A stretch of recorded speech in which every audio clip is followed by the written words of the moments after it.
So you might be wondering, what is an athletic trainer? So an athletic trainer is an allied healthcare professional who is trained and educated in prevention, treatment, diagnosis, rehabilitation, emergency care of athletic injuries and illnesses. So you go to school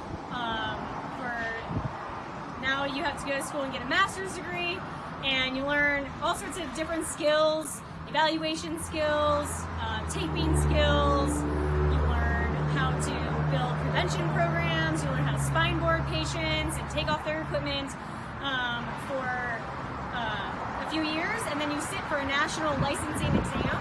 And once you're nationally certified, you can train as an athletic trainer, and you have to get licensed in whatever state you're working in and take care of people. So athletic trainers work on the sidelines of high school sports. They work on the sidelines of sport camps, sport tournaments.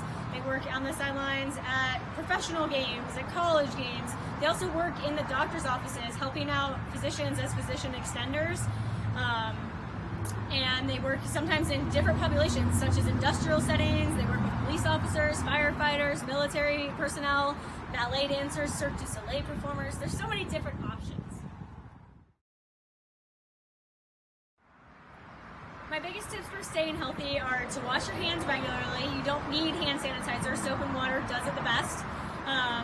Eat pretty healthy, but eat everything in moderation. Enjoy the chocolate, enjoy the cherry pie or whatever it is that you want to have.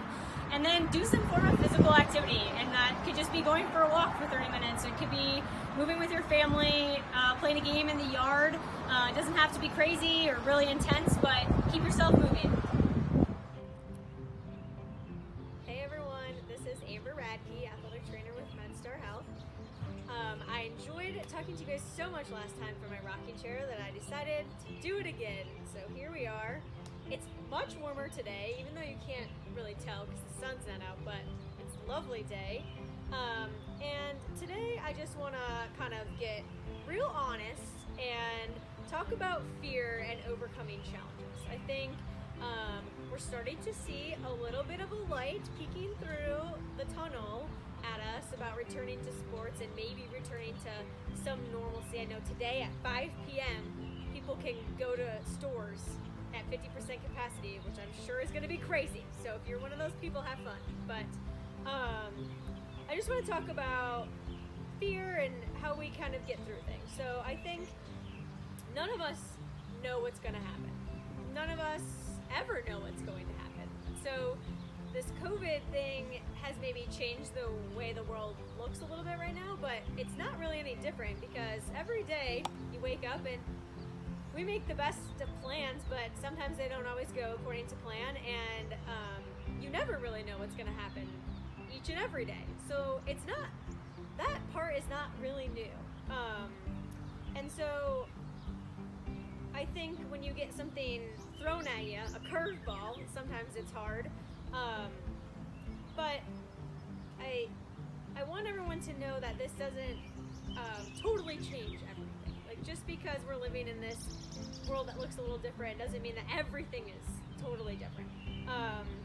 And change can be scary, and I think it's good to acknowledge that it's a little scary and we don't know what's happening. But living in fear is not going to make the reality any less real. So living your life scared all the time and afraid of what's going to happen and making decisions out of fear is not going to change the fact that the world is still scary sometimes and we don't know what's going to happen. And so I think living that way just makes it harder to cope and move forward and look with some perspective on the other side.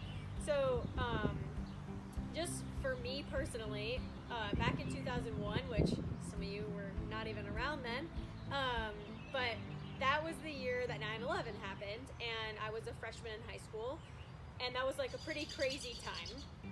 Not quite like this, but certainly still very uncertain times.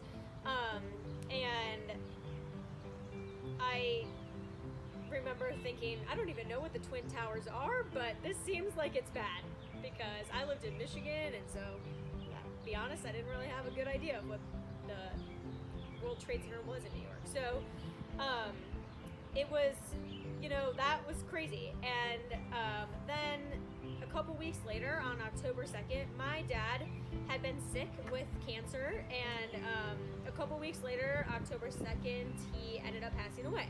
And so that was like obviously a lot of change happening at one time, and it was scary and sad and horrible, and I wouldn't want anybody to have to go through it, but that was the reality, and you had to face it with some hope and optimism, or sit in the corner and let it consume you. So I played soccer in high school, and soccer was the one thing that really kept me going through that time and gave me an outlet for all my stress and anxiety, and just helped me be a normal person, not that girl, but just some random person out on the soccer field running around. And it gave me a lot of freedom. And then later that winter, I was playing indoor soccer, and I tore my ACL. So that was fun. And I didn't know what happened at the time.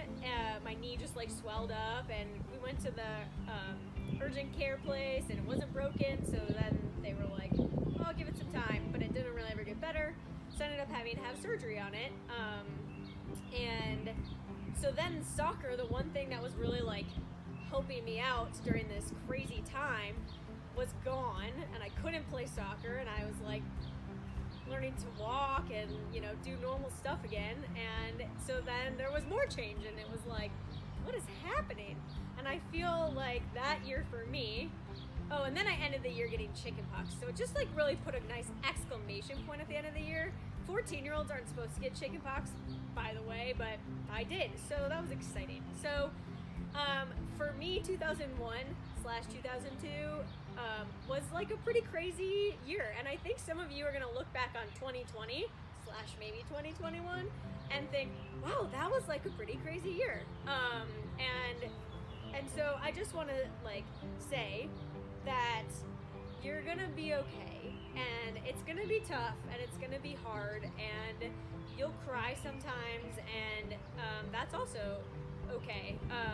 But then there will be happy times, and there will be things to look forward to. I mean, people are still getting married, and people are still having babies, and people are still celebrating graduations. My neighbors are twins, and they're seniors in high school this year, so there will still be celebrations and things to look forward to, and trips to take, and places to see that you haven't ever been to, and college to go to. So there will still be good things, and I want you guys to focus on all of those good things to help get us through this time, because it's easy to be like, oh, everything sucks, and why is this happening, and that's okay for a little bit, but then we have to think, okay, maybe there's something good that's going to come out of it. Maybe we're going to learn how to be together again in a different way, and how we're going to slow things down a little bit, not be so crazy busy all the time, and talk to our families a little bit more.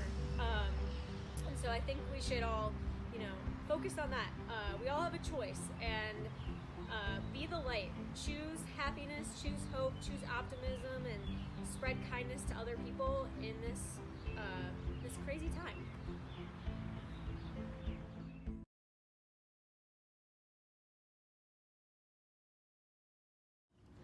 Hey everyone, this is Amber Radke, athletic trainer with Medstar Health. Today we're going to talk about ramping up your activity as we move towards possibly being able to play sports again. So, no one knows when that time is for sure going to be quite yet, but we do know that if you're just doing small stuff around your house, if you're just doing some skill work with a soccer ball or with a basketball, if you're just going out for a jog for 2 miles and not really for time, or not really changing your tempo at all, you will not be ready to go back to your sport. So one of the things you need to do is start to ramp up the intensity of your workouts and do shorter bursts of higher intensity exercise, and also start doing some more agility work in a space that's more similar to a game. So not in such a small space like in your yard, but go to a bigger space. So today we're here at some tennis courts. Tennis courts are great because they have lines, a ton of lines already built on them. You don't need cones, you don't need anything. So if you live close to one or close to a school, you can go and use them and do all sorts of different agility work and speed work on the tennis courts. So today we're going to show you some different stuff. We're going to do some kind of suicides on the tennis courts with some sprinting work, which is important to start incorporating back to build up your cardiovascular fitness level. We're going to do some agility stuff, again, side to side movement, quick feet, slowing down quickly, starting quickly. It's time to start incorporating those things more into our training.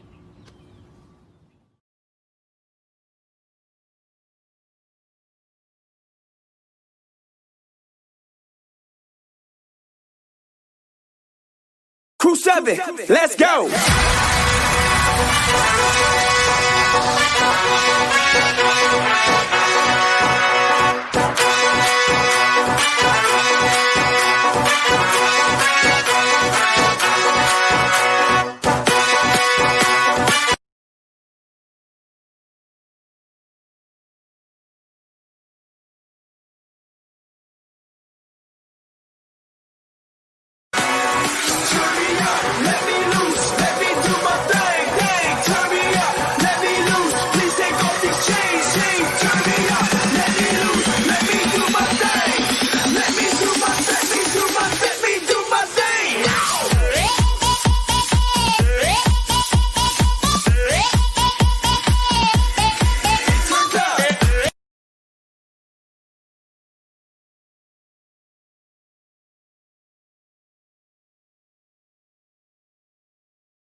I sprinted to the lines, then I did side shuffling back the whole way, and then I did sprint, back pedal, sprint, back pedal. So we're working on all different planes of motion, which is key because nobody plays soccer just like this, right? You're gonna sometimes have somebody coming at you and playing defense against them.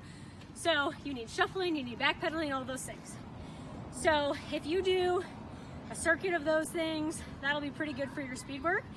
And then it's not a bad idea to kind of maybe end with a little more endurance work, a little bit more like tempo type of pace. So what I'm gonna do, I'm gonna start at the half here of the tennis court.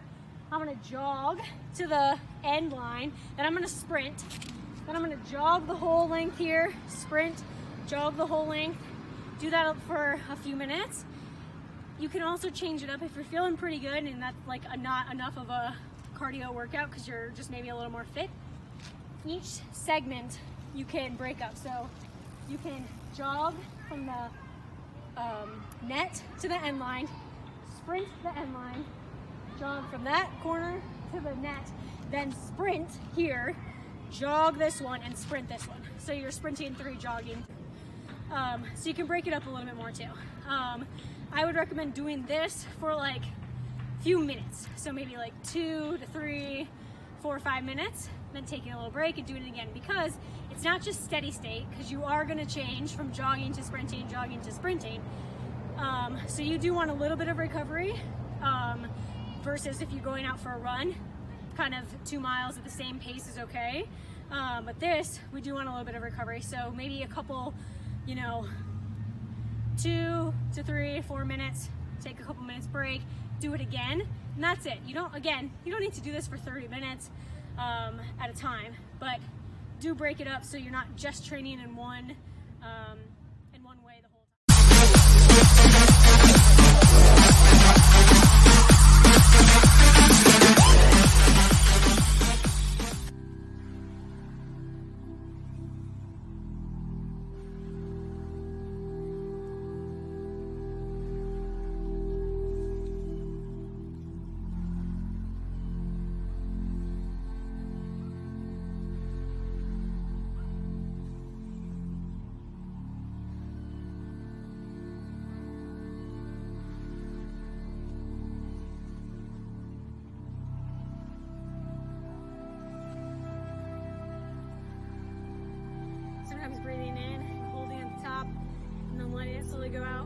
best way. I'm pretty much back to normal. It's obviously hard when we're talking, but nice and slow out. Really try to think about it in through your nose, out through your mouth. Try to get it down as fast as you can. That's something you can work on too at home. Cheers, everybody.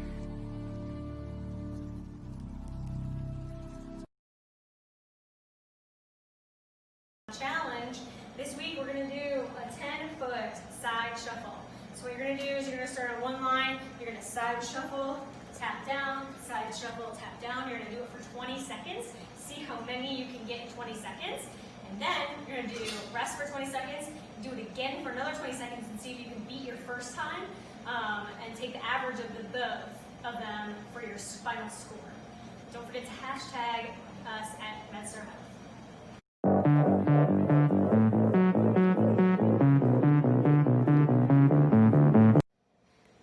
Alright guys, just got done. First time was 13, second time was 14, average 13 and a half, which I know for sure you guys can beat, but really get your heart rate going. Challenge yourselves. Let's do this.